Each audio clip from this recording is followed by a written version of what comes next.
నమస్కారం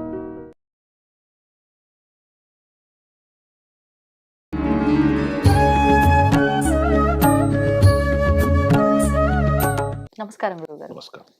మళ్ళీ మనం పూజ దగ్గరకొద్దాం. హ్మ్. ఇప్పుడు ఈ ఆసనం వరకు బావుంది. పూజ చేస్తున్నప్పుడు ఎవరు చేస్తే ఏముంది? ఇంట్లో ఖచ్చితంగా మనం దీపారాధన చేయాలి. ఆ భక్తి, ఆధ్యాత్మికత అనేది మన ఇంట్లో ఉండాలి అనే భావన ముఖ్యమైనది. ఇంటి యజమానే చేయాలి. హస్బెండ్ చేస్తేనే అంటే మగవారు చేస్తేనే ఎక్కువగా ఫలితం ఉంటుంది. ఆడవారు, స్త్రీలు చేస్తే గనక ఆ ఫలితం వారొక్కరికే వర్తిస్తుంది. ఒకవేళ యజమాని చేస్తే భార్య, పిల్లలకి వర్తిస్తుంది అది. కానీ వీళ్ళు చేస్తే వీళ్ళకే వర్తిస్తుంది. ఇలాంటి భేదాలన్నీ వింటున్నాం ఈ మధ్య కాలంలో. ఇది ఎంతవరకు నిజమంటారు? దీపం దేనితో పెడతారు మీరు? వత్తి, ఆ ఒత్తి దేనితో తయారు చేస్తారు? దూది, కాటన్, పత్తి. పత్తి. పత్తి అనేటువంటి వస్తువుకి కారకుడెవరు? హ్మ్. శనేశ్వరుడు. శనేశ్వరుడి అనుగ్రహం ఉందనుకోండి, హ్మ్. మనకి అద్భుతమైనటువంటి కొన్ని సత్ఫలితాలుంటాయి. ఆ! నువ్వుల నూనెతోనో, ఆవు నెయ్యితోనో పెడతారు. అవును. ఎందుకు ప్రాథమికంగా ఉదయం పూట పురుషుడే చెయ్యాలి అంటే, హ్మ్. ఒక పురుషుడు ఇంట్లో గనక సక్సెస్ అయ్యాడనుకోండి, కుటుంబం అంతా ఆనందంగా ఉంటుంది. అవును. అంతేనా? అవునండి. ఒక ఆఫీస్ పని మీదో, వ్యాపారం పని మీదో బయటికి వెళ్తూ ఉంటాడు. హ్మ్. అక్కడ ఏ అడ్డంకులు రాకుండా తను చేస్తున్నటువంటి ఆ ప్రతిఫలం అతనికి లభించిందనుకోండి, ఆ వ్యాపార వృద్ధి జరిగిందనుకోండి, హ్మ్. అతడు క్షేమంగా ఇంటికి వచ్చాడనుకోండి, వీటన్నింటికీ కారకుడు ఎవరంటే శనైశ్వరుడు. మహనీయమైనటువంటి గ్రహం అది. ఆ! మనం చూసి ఆయన భయపడతాం కాదు, భయపడతాం. మహాయోగ్యుడైన. ఆ! ఆయన అనుగ్రహం లేకుండా చాలా పనులు కావు. హ్మ్. అందుకని ప్రాథమికంగా ఉదయం పూట పూజ గాని, దీపము గాని ఇంటి యజమానిని ఎందుకు చేయమంటారంటే, అతను చేపట్టే ప్రతి పనిలో విజయం సాధిస్తే కుటుంబం అంతా ఆనందంగా వృద్ధి చెందుతుంది. ఇది హుహు. ఉదయం పూట. ఆ! సాయంకాలం పూట దీపం సుమంగళి స్త్రీ పెట్టాలి. హుహుహు. ఎందుకని? సాయంకాలం పూట ఆ చంద్రుడు ఎక్కువగా ఉంటుంది ఆ సమయంలో మనకి. ఆ సమయంలో చంద్రగ్రహానుకూలతతోటి ఇంట్లో అందరూ మనశ్శాంతిగా, ఆహ్లాదంగా ఉండేందుకు, తన సౌభాగ్యం నిలబడేటందుకు స్త్రీ సాయంకాలం పూట దీపం పెట్టాలి. ఆహా! ఇలా విభజించటంలో ఆంతర్యము, హ్మ్. దాని వెనకాల ఉన్నటువంటి కారణం అది. ఆహాహా! అత్యవసరమై బయటికి వెళుతూ నేను చేయలేను, నువ్వు దీపం పెట్టు, తప్పేం కాదు. అవును. కానీ వాళ్ళు చేయడంలో ఆంతర్యం ఏమిటంటే, వాళ్ళు బాగుంటే ఇల్లంతా బాగుంటుంది. హ్మ్. వాళ్ళ ఆలోచనలు, వాళ్ళ నడవడిక, వాళ్ళ యొక్క క్షేమము హ్మ్. ఇంటి అంతటికి ఆరోగ్యాన్ని, ఆనందాన్ని ఇస్తుంది. ఆ! అందుకనే మగవాడు గుడికి వెళ్తే ఇంట్లో ఉన్న వాళ్ళు లైన్‌గా అందరి పేర్లు చెప్పే ఎక్కర్లేదు. సహకుటుంబానాం అయిపోయింది. అంతే అంతే. సరిపోతుంది. అంతే. హ్మ్. కానీ లిస్ట్ చెప్పేస్తా మొత్తం ఉంటాము. అక్కడికెళ్ళి లిస్ట్ మొత్తం ఊరందరిది చెప్పేస్తాం మనం. అది అవసరంలా. ఆ! చక్కగా ఫలానా గోత్రం, ఫలానా పేరు, నామధేయస్య సహకుటుంబానాం. భార్య పేరు గూడా చెప్పక్కర్లేదు. హుహు. అలా అని భార్య గుడికి వెళ్ళిందనుకోండి, తన భర్త పేరు చెప్పుకునేందుకు అవకాశం లేదక్కడ. హ్మ్. చెప్పుకున్నా అది వాళ్ళిద్దరికి మాత్రమే పరిమితం అయిపోతుంది. ఆహా! అందుకని క్షేత్ర దర్శనం చేసేటప్పుడు స్త్రీ ఒక్కటూ చెయ్యరాదు అని మనకి ప్రమాణం ఉంది. ఆహాహా! క్షేత్ర దర్శనం ఎప్పుడూ భర్తతో కూడి తను చెయ్యాలి. హ్మ్. భర్త ఒక్కడు చేసినప్పుడు అంటే ఇప్పుడంటే మనం ఏదో అది ఒక టూర్ కింద వెళ్తున్నాం. ఒకప్పుడు ఈ ఆధ్యాత్మిక క్షేత్రాల యొక్క దర్శనం ఎందుకు చేసేవాళ్ళు అంటే అనుష్ఠాన బలాన్ని, దైవ బలాన్ని పెంచుకుందుకి. ఎప్పుడైతే తను సశక్తివంతుడవుతాడో కుటుంబాన్ని ఇంకొంచెం బాగా చూసుకోగలుగుతాడు. హ్మ్. అలా ఒకప్పుడు చేసేవారు. కానీ స్త్రీ ఒక్కటి అలా వెళ్ళడానికి అనుమతి లేదు. ఇప్పుడు హ్మ్. ఇప్పుడు నేను ఆ విషయాలన్నీ చెప్పాననుకోండి, మళ్ళీ అదో ఇగో ఆడవాళ్ళని తక్కువ చేస్తాననుకుంటారు. కాదు. దాని వెనకాల ఒక కారణం ఉంది. ఏంటండి? అదేమిటి అంటే సహజంగా స్త్రీకి ఒక అద్భుతమైనటువంటి బాధ్యత ఉంది హ్మ్. మన సమాజంలో. ఒక సమాజము యొక్క దిశానిర్దేశము చెయ్యగలిగినటువంటి సమర్థురాలు ఎవరంటే స్త్రీ మాత్రమే. ఆ! అదేంటండి అంటే, పురుషుడి దగ్గర లేనటువంటి సహనము స్త్రీ దగ్గర ఉంటుంది. అందుకనే పిల్లలు తండ్రితో మాట్లాడడం కంటే తల్లితో మాట్లాడడానికి ఎక్కువ ప్రిఫరెన్స్ ఇస్తారు. అవును. ఈ నేపథ్యంలో ఒక కుటుంబాన్ని సంయమనంతోటి నడిపిస్తూ కుటుంబంలో పిల్లల యొక్క పురోగతి, సన్మార్గంలో వెళ్ళేందుకు కావలసినటువంటి శక్తిని హ్మ్. ఇవ్వగలిగినటువంటిది స్త్రీ. తన కుటుంబ బాధ్యతలను విడిచిపెట్టి తాను కనుక తీర్థయాత్రలకు దైవబలం కోసం తిరిగితే ఆ హ్మ్. ఇల్లు ఏమైపోతుంది? ఇబ్బంది పడతారు ఇంట్లో వాళ్ళు. 100% హ్మ్. ఇబ్బంది. ఆ ఒక్క ఇల్లే ఇబ్బంది పడదు. హ్మ్. హ్మ్. అవును. సంస్కారం అనేటువంటి బీజము పిల్లలకి వెళ్ళకపోతే సమాజం ఇబ్బంది పడుతుంది. వాస్తవం. అందుకని స్త్రీ చాలామంది ఏమంటారంటే, మమ్మల్ని హౌస్ వైఫ్ అంటారు. హోమ్ మేకర్ అనేటువంటి కొత్త పదం తీసుకొచ్చారు. అసలు హౌస్ వైఫ్ అనేది ఎంత విలువైన పదం అసలు అది. ఒకప్పుడు మన పెద్దవాళ్ళు ఏం చెప్పారు? ఇంటిని చూసి ఇల్లాలని చూడమని చెప్పారు. ఒక సంస్కారానికి బీజం ఒక స్త్రీ. హ్మ్. అంటే జన్మనివ్వడము అంటే ఒక పురిటి నొప్పులతోటి పునర్జన్మను పొందుతుందామె. అవును. పునర్జన్మను పొందిన తర్వాత మరి ఆ బిడ్డ ఎదుగుదలలో తన పాత్ర హ్మ్. ఆలోచించండి. అవును. 2 మరి ఈనాటి జనరేషన్‌లో ఆడవాళ్ళు ఆరోగ్యాన్ని ఎందుకు కోల్పోతున్నారు? హ్మ్. వాళ్ళ ఆరోగ్య ప్రాధాన్యమై మనం పెట్టినటువంటి కొన్ని నియమాల్ని అవి అణగదొక్కడం అని భావించటం వలన జరుగుతున్న కొంత ప్రమాదం. అంటే ఒకటి ఇక్కడ హ్మ్. ఇంకోటి కూడా మనం అర్థం చేసుకోవాల్సిందేంటంటే, జరిగినటువంటి కొన్ని కొన్ని సంఘటనల వల్ల ఈ అపోహలు బయటపడ్డాయి. ఆ! మరి మగవ మాంచాలు యుద్ధ రంగంలోకి వెళ్ళలేదా? రాణి ఝాన్సీ లక్ష్మీబాయి వెళ్ళలేదా యుద్ధంలోకి? ఎన్ని వేల మంది స్త్రీ మహిళామణులు వెళ్లి యుద్ధం చేయలేదు? అవును. అలా కాదు. ఆ! వాళ్ళకి నియమింపబడినటువంటిది వాళ్ళు చేశారు. చేశారు. కానీ ప్రాధాన్యంగా పూజ చేసేటప్పుడు హ్మ్. పురుషుడు ఎందుకు చెయ్యాలి అంటే, తాను, తన కుటుంబము తన మీద ఆధారపడింది కాబట్టి, హ్మ్. ప్రాతకాల పూజ అతను, సాయంకాలం పూజ స్త్రీ చేయడం అనేది ఒక ఆనవాయితీగా వస్తుంది. ఒక ప్రామాణికంగా చెప్పారు దీనికి. హ్మ్. అదనమాట. ఇప్పుడు ఈ దీపారాధన విషయంలో గూడా మళ్ళీ ఎన్నో సందేహాలు. సరే ఎవరో ఒకరు చేస్తున్నాం అయిపోయింది బావుంది. అంటే ఏదైనా సూతకం వచ్చినప్పుడు హ్మ్. ఈ మధ్య కాలంలో చాలామంది మాటల ద్వారా పెద్దవాళ్ళ మాటల ద్వారా అసలు ఆపాల్సిన అవసరమే లేదు దీపారాధన. మీరు ఖచ్చితంగా సంవత్సరం పాటు చేసుకోవచ్చు అని. ఎంత చెప్పినప్పటికీ చాలా మందిలో అలా ఎలా చేస్తాం సూతకంలో ఉన్నప్పుడు మేము చెయ్యము. మేము ఎక్కడికి వెళ్ళము ఆలయాలకి. అసలు ఎవరైనా చేస్తున్న అక్కడికి వెళ్లి గూడా చూడము అని మొండి వాదన వాదిస్తున్నారు. అవును. ఇది వాస్తవమా? చేయకూడదంటారా సూతకంలో? మీరు ఏటి సూతకంలో ఈ సత్కార్యాలు చెయ్యకపోవడం వలన తెలియకుండా మీ ఇంటిని శ్మశానంగా మారుస్తున్నారు. వాస్తవం. నిరంతరం అనుష్ఠానం కూడా ఆపకూడదని చెప్పింది మనకి శాస్త్రం. ఆహా! మీరు చేసేటువంటి దేవతార్చన, అనుష్ఠానము, హ్మ్. సంధ్యావందనము ఇత్యాది కర్మలు కూడా మీరు ఆపకూడదు. హ్మ్. వాటిని సరళీకృతం చేసి అందించారు మనకి తప్ప, ఏ కార్యము ఆపరాదు అని చెప్తున్నారు మనకి. హ్మ్. దీపం ఎందుకు చెప్తున్నాం మనం? అసలు దీపం యొక్క ప్రాధాన్యతనేంటి? హ్మ్. దీపం జ్యోతి పరం బ్రహ్మ. అవును. దీప సర్వతమోపహః. దీపేనా సాధ్యతే సర్వం దీపదేవి నమోస్తుతే. అంటే మా ఇంట్లో లైట్ ఉందండి అంటాం. ఆ లైట్‌తో ఇంకో లైట్ వెలిగించండి.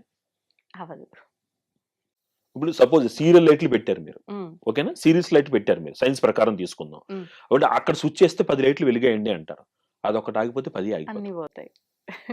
ఎక్కులు తక్కువలు పవరొచ్చినా అన్నీ పోతాయి. ఆ! సీరీస్ ఆఫ్ లైట్స్‌లో ఒకటి పోతే అన్నీ పోతాయి. అంతే. అది సైన్స్ అది. అంతే. నౌ దీపానికున్న గొప్పతనం ఏమిటి అంటే, ఆ దీపము ఒక వేడిని సృష్టిస్తుంది. హ్మ్. ఆ దీపం ఒక సకారాత్మక శక్తిగా శంకర భగవత్పాదులు వారు అందించినటువంటి షణ్మత స్థాపనలో సుబ్రహ్మణ్య తత్వముగా మనకు కనబడుతోంది. హ్మ్. మొత్తం పూజంతటిని కాపాడేది ఎవరంటే దీపంట. హుహు. ఆ దీపము ఇంటికొక తేజస్సునిస్తోంది. ఒక వెలుగునిస్తోంది. అవును. ఆ వెలుగు ఏం చేస్తోంది అంటే, నీలో ఉన్నటువంటి తామసాన్ని తొలగిస్తోంది. హ్మ్. మీరు ఆలోచించండి. చక్కగా మీరు స్నానం చేసి, దీపం పెట్టుకున్న తర్వాత మీ ఆలోచన సరళిని, పెట్టుకోకుండా మామూలుగా ఇంట్లో స్నానం చేయకుండా అవును. తిరిగేటప్పుడు అవును. మీ ఆలోచన సరళిని గమనించండి. చాలామంది ఒక పెద్ద పెద్ద మేధావులు అంటే అన్నీ తెలుసనుకునే మేధావులు హ్మ్. దీన్ని సైకలాజికల్ డిఫరెన్స్ అంటారు. ఒక చిన్న ఆ! మాటతోటి. ఆ! కానీ సైకలాజికల్ డిఫరెన్స్‌కి, శరీరంలో జరిగే మార్పుకి సంబంధం లేదు. సైకలాజికల్ డిఫరెన్స్ అనేది ఆలోచనకి సంబంధించింది. హ్మ్. హ్మ్. అయ్యో! ఈరోజు నేను పూజ చేయలేదు. నేనయిపోతుందో అని భయం. అది సైకలాజికల్ ఫియర్. ఆ! కానీ అక్కడ అది జరిగిన తర్వాత నాలో కలిగేటువంటి ఒక మార్పు, ఒక ఆనందం ఇవన్నీ అన్నీ సైకలాజికల్లీ రిలేటెడ్ కాదు. కాదు. వాటిల్లో జరుగుతున్నటువంటి ప్రాకృతికమైన మార్పులవి. అవును. ఇది చాలా కాబట్టి మంది అనుభవించుంటారు ఫీల్. 100% అవును. మీరు ఆలోచించండి. చిన్న హ్మ్. ఎగ్జాంపుల్ చెప్తాను. మీరు ఉదయం ఇప్పుడంతా మార్నింగ్ వాక్ ఫ్యాషన్ కదా! అవునవును. కుక్కను పట్టుకొని రోడ్డు మీదకెళ్ళేవాడిని. హ్మ్. ఉదయం స్నానం చేసి గుడికెళ్ళి చక్కగా 11, 16 ప్రదక్షిణలు చేసుకుని గుడి ఆలయం దర్శనం చేసుకున్న వాడిని హ్మ్. పక్క పక్కన కూర్చోబెట్టి మాట్లాడండి. మీకు తెలిసిపోతుంది వాళ్ళ ఆలోచనలో తేడా. అవునవును. అవునవును. ఇక్కడ ఏటి సూతకంలో 12 రోజులు మాత్రమే మైలు. హుహుహు. 12 రోజులు అయిపోయిన తర్వాత, ఆ! ఆ తర్వాత నుంచి ఇంట్లో దీపము పెట్టి తీరాలి. హుహు. తీరాలి. ఎందుకంటే ఆ ఇంట్లో నువ్వుంటున్నావు. అవును. ఆ ఇంట్లో నువ్వుంటున్నావు. నీ పిల్లలుంటున్నారు. హ్మ్. మీరు అక్కడ ఆ కార్యాలను చేయకపోవడం మూలంగా ఆ ప్రాంతాన్ని మీరు శ్మశానంగా మార్చేస్తున్నారు. హ్మ్. కూడదు. ఇంట్లో దీపం జరగాలి. మీరు యజమానిగా కూర్చుని కొన్ని సత్కార్యాలు చెయ్యకూడదు. కానీ ఇంట్లో జరిగే నిత్య పూజ చేసుకోవాలిగా. అవును. నువ్వు దేవుడిని పెట్టుకున్నప్పుడు అమ్మవారికి నివేదన పెట్టాలిగా. చెయ్యాలిగా. తప్పేముంది? ఆ! అంతే. కొన్ని కొన్ని కూడనివి. అంటే ఎలాంటివండి? క్షేత్రాలకు వెళ్లి ఇందాక నేను చెప్పినట్టుగా ఆ! మీరు యజమానిగా కూర్చుని హ్మ్. వ్రతాలవి చేసుకోవడం అవి కూడవు. ఓహో! మీరు ఆలయానికి వెళ్ళినా నిర్భ్యంతరంగా వెళ్ళండి. హ్మ్. తీర్థం తీసుకోండి. శతకోపం పెట్టించుకోకూడదు. ఇది హుహు. శాస్త్రం. కొబ్బరికాయ కొట్టడం లాంటివి అన్నీ చెయ్యొచ్చు. చెయ్యొచ్చు. కొబ్బరికాయ ఎవరు కొట్టకూడదు? హ్మ్. కడుపుతో ఉన్నటువంటి స్త్రీ 6వ నెల దాటిన తర్వాత కొట్టకూడదు. ఎందుకని? హ్మ్. లోపల ఉన్న గర్భము క్షేమంగా ఉండాలి కాబట్టి. ఓహ్! తర్వాత ఇంకొకళ్ళకి ఆ స్త్రీ ఇంకొకళ్ళకి ఫలం అందివ్వకూడదు. ఎందుకని? తను కోరుకున్న ఫలం తనకు దక్కాలి కనుక. ఇవన్నీ వాటి వెనకాల ఒక సైకలాజికల్ ఒక ఎనాలిసిస్ ఉంది. అవును. అవును. కాబట్టి ఏటి సూతకంలో మీరు ఎన్ని సత్కార్యాలు చేస్తారో హ్మ్. వాటన్నిటి ఫలితము మీ పితృదేవతలకి వెళుతుంది. ఆహా! అద్భుతం. మరి ఇంకే అవును. మా మా అమ్మగారు ఆవిడ కాలం చేశారు. ఆ! ఇప్పుడు ఈ సంవత్సరం నేను చేసే సత్కార్యాల ఫలితం అంతా మా అమ్మగారికి ఊర్ధ్వలోకాలు అందిస్తుందంటే ఇంకా ఆనందంగా చెయ్యాలి. మంచిదే ఆ! గదా! ఆ! మనకి శాస్త్రం స్పష్టంగా చెప్తోంది. ఆ అవును. సంవత్సరం మీరు ఏం సత్కార్యాలు చేస్తారో అవన్నీ మీ పెద్దవాళ్ళకి వెళతాయి. హ్మ్. ఇంకా ఆనందంగా చేయండి. అంతే. మనం వాళ్ళు బతికున్నప్పుడు తెలుసో తెలియకో ఓ పొరపాట్లు చేసుంటాం. హ్మ్. వాళ్ళని అరవడమో, కించపరచడమో చేసుంటాం. హ్మ్. కనీసం ఇప్పుడు అవకాశం వచ్చింది. హా! ఇంకా ఎక్కువ చేయండి. అంతే. అంతే తప్ప అవి ఆపేయడం మూలంగా మీ గ్రహ వాతావరణాన్ని మీరు నెగెటివ్ ఎనర్జీతో నింపేస్తున్నారు. హ్మ్. అలా పొరపాట్లు చేయొద్దు. ఇప్పుడు విశేషంగా పండుగలు, పర్వదినాలు వచ్చినప్పుడు మేము అంటే సూతకంలో ఉన్నాం కాబట్టి, మేము బాధలో ఉన్నాము అని తెలియజేయడం కోసమా మరెందుకో ఇలాంటివైతే మేము జరుపుకోకూడదు అన్న ఆలోచన ధోరణిలో చాలామందున్నారు. నిజంగా పండగలు వాళ్ళు జరుపుకోకూడదా? గరుడ పురాణం చదివితే ఆ! ఒక వ్యక్తి దాటిపోయిన తర్వాత హ్మ్. అతన్ని ఆ ఉగ్రరథం మీద తీసుకువెళ్తున్నప్పుడు మీరు ఏడవకూడదు అని శాస్త్రం ఉంది. ఓహ్! ఏడవకూడదు మీరు. చెప్తోంది గరుడ పురాణం చెప్తోంది. ఆ! అక్కడే ఏడవకూడదు అనుకున్నప్పుడు, వాళ్ళని వెళ్ళేవాళ్ళు ఆనందంగా వెళ్ళాలి అని మనకు చెప్తున్నప్పుడు, మీరు ఆర్భాటంగా చేసుకోకండి. హ్మ్. కనీసం చక్కగా అందరూ ఉల్లాసంగా ఉండండి తప్పేముంది? అయ్యో! ఎట్లా సాధ్యపడుతుందండి? ఇందాక నేను చెప్పినట్టు మీరు పండగ చేసుకోవడం లేదు అనుకుందాం. హ్మ్. మీ పిల్లలు దీపావళొచ్చింది. హ్మ్. ఒక సంక్రాంతొచ్చింది. మీ ఇంట్లో పిల్లలు ఏవో చేసుకోవాలనుకుంటున్నారు. మనం చేసుకోకూడదు అని ఆపేస్తున్నాం మనం. ఒకళ్ళ పేరు మీద ఇంకొకళ్ళని బాధపెడుతున్నారా లేదా మీరు? అప్పుడు వాళ్ళకేం వెళ్తుంది? వాళ్ళు బాధపడతారు. వాళ్ళ పిల్లలు సంతోషంగా ఉండాలనే గదా మీ వాళ్ళనుకుంటారు. పూర్వీకులు ఒక్కసారి పితృదేవతా స్వరూపంలోకి మారిన తర్వాత స్వార్థరహితంగా వాళ్ళెప్పుడూ అందరి మంచే కోరుకుంటారు. హ్మ్. మన ధర్మం ఏమిటి? మనం ఏంటంటే విపరీతాలకు వెళ్ళకూడదు. ఆ! మీ పరిధిలో ఓకే. ఇంట్లో ఏటి సూతకం ఉన్నప్పుడు నేను ఇందాక చెప్పినట్టుగా మీరు ఇంట్లో మీరు సంకల్పం చెప్పుకొని మీరు వ్రతాలవి చేసుకోకండి. ఆ! కానీ ఇంట్లో పిల్లలకి పిండి వంటలు పెట్టి పెట్టండి. అవును. అవును. తప్పేముంది? హ్మ్. అవి ఆ పిల్లలు సంతోషిస్తారు. పిల్లలు చక్కగా తింటారు. ఆనందంగా తింటారు. తింటారు. అవును. వాళ్ళకి లేదుగా ఏడు సూతకం. ఏడు అవును. సూతకం మీ ఇద్దరికేగా హ్మ్. భార్యాభర్తలకి. మరి వాళ్ళనెందుకు మనం పస్తుబెట్టాలి? అవును. కూడదు. ఒకళ్ళు బాధపడటము అనేటువంటిది ఆ ఆచారంలో లేదు. హ్మ్. అలా అని మనం వెర్రి వేషాలకి వెళ్ళకూడదు. ఆ! విపరీత వేషాలకి వెళ్ళకూడదు. హ్మ్. ఇది చాలా స్పష్టం.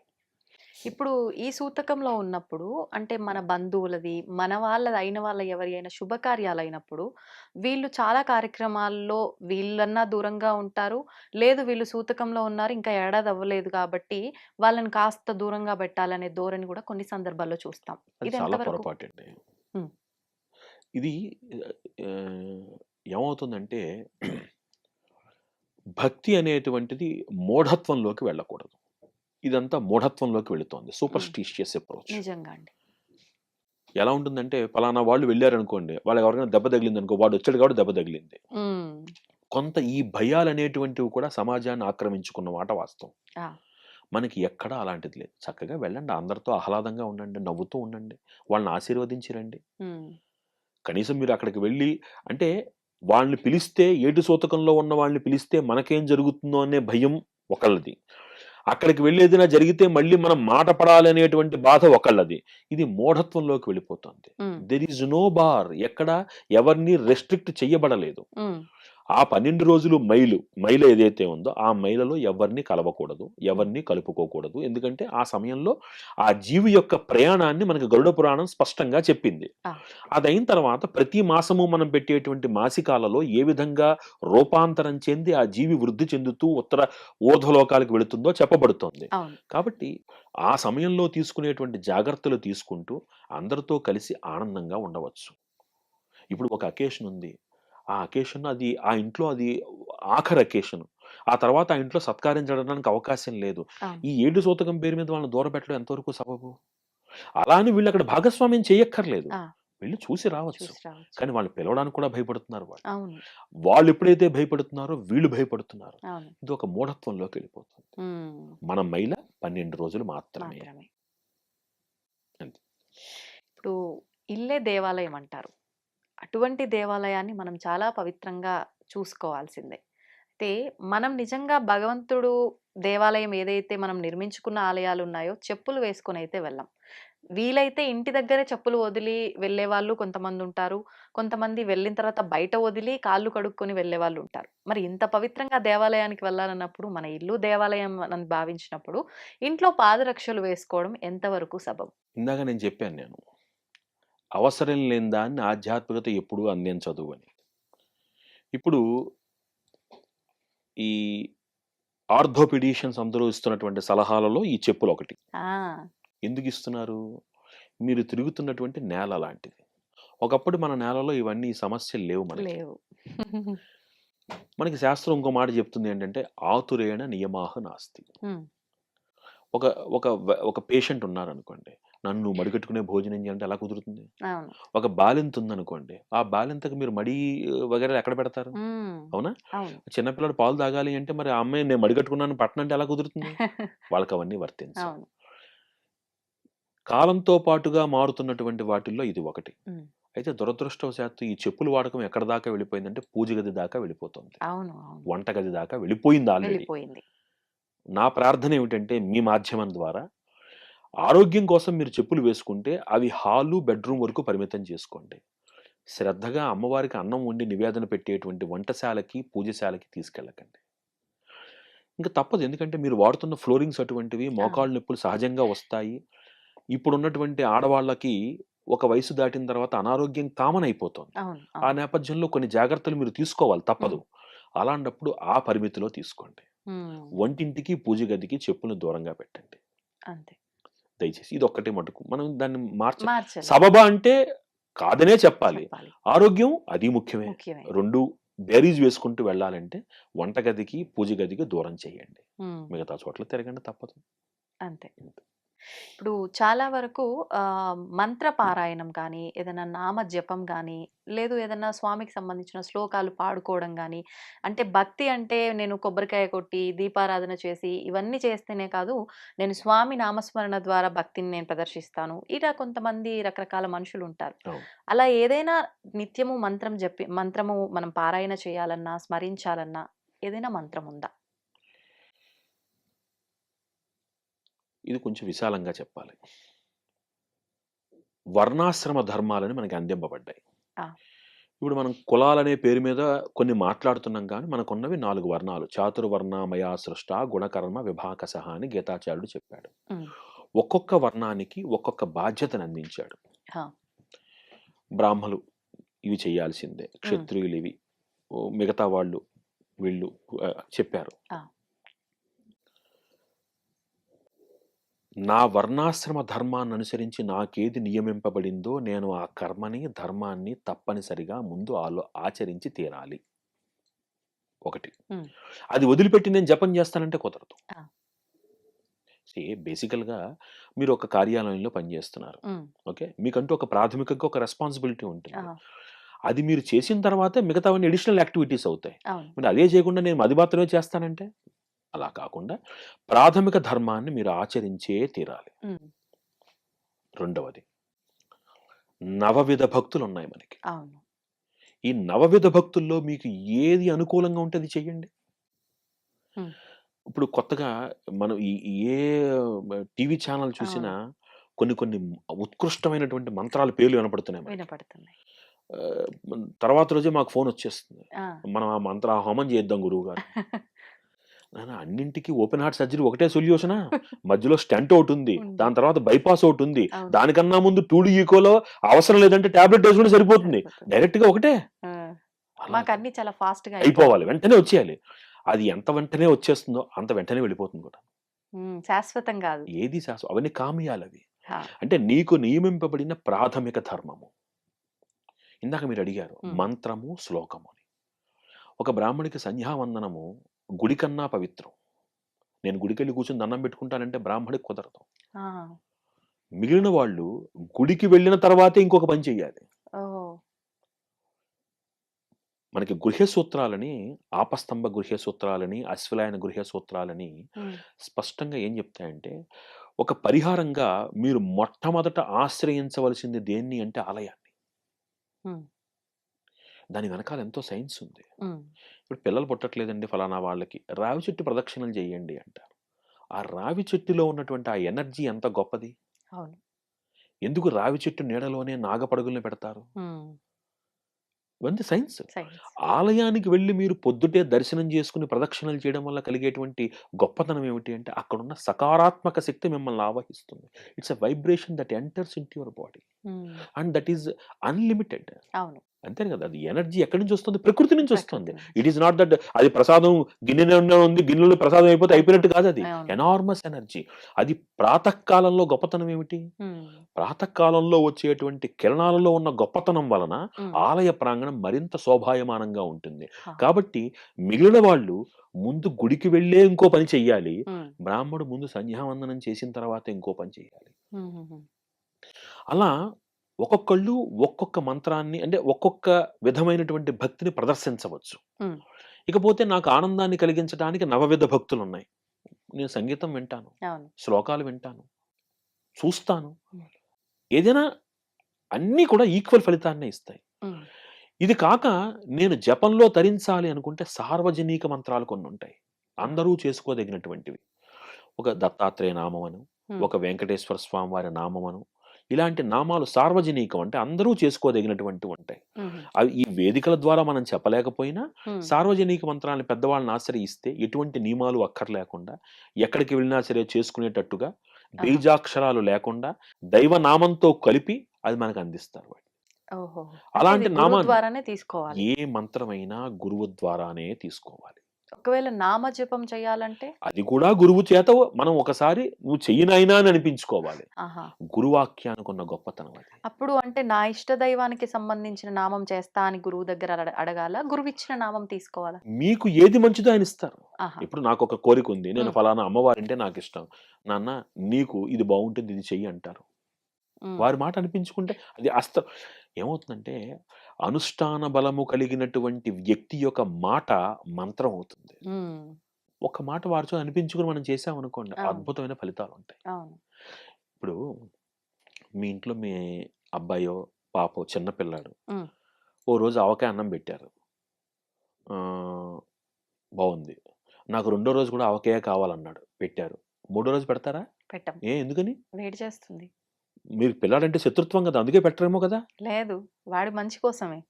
హ్మ్. అంటే నాకు నచ్చింది ఇవ్వనంత మాత్రాన అది నాకు వ్యతిరేకం కాదు. హ్మ్. నాకేది మంచో తెలిసి ఆయనిస్తారు. అంతే. అది నమ్మి ఆశ్రయిస్తే నాకెప్పుడు మంచి ఫలితమే వస్తుంది. సూపర్ అండి. సింపుల్. హ్మ్. మన లైఫ్ స్టైల్‌ని మనం అంత పాజిటివ్‌గా ఆలోచిస్తే అసలు చుట్టుపక్కల నెగెటివ్ ఎక్కడుంది చూడడానికి? అవును. దృష్టిలోనే ఉంది.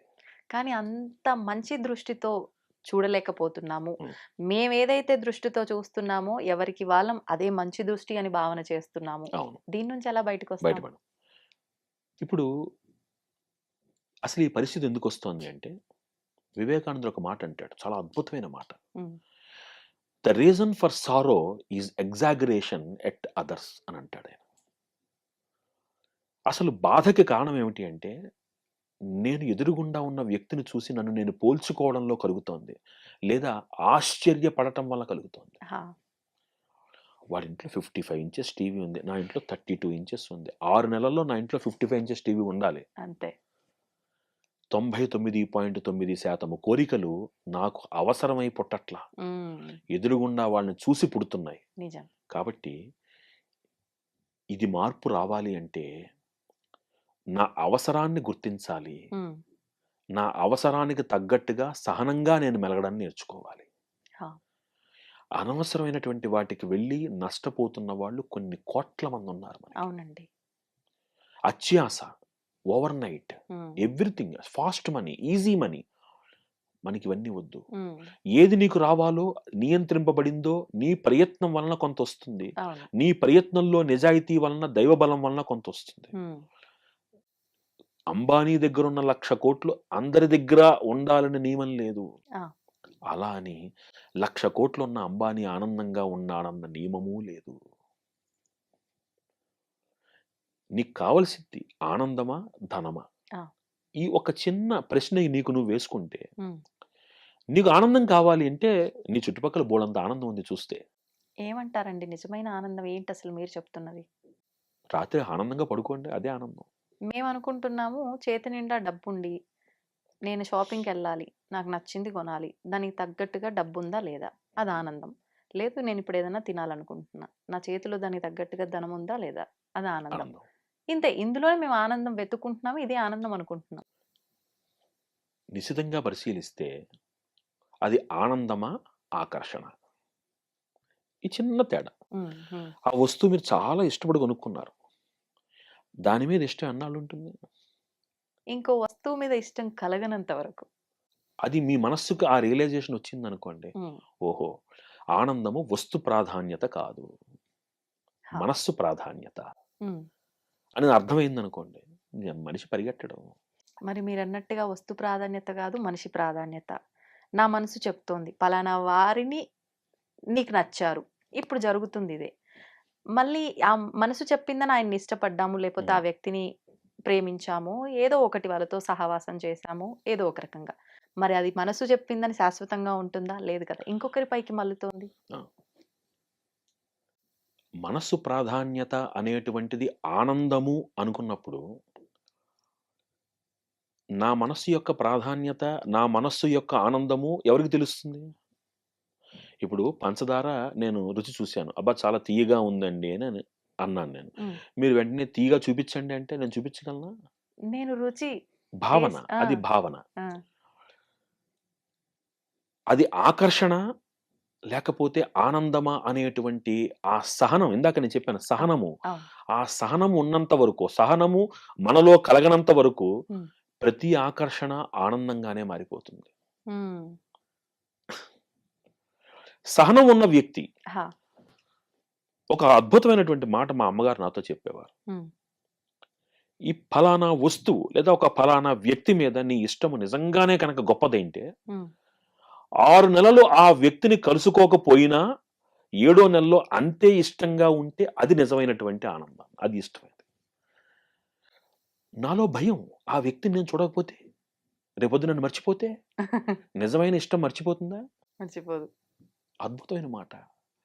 అంటే తాత్కాలికంగా నేను ప్రతినిత్యము చూస్తూ ఉండకపోతే మర్చిపోతాను అనుకునేటువంటి బంధము, అది బంధం ఎందుకయింది? అవుదు.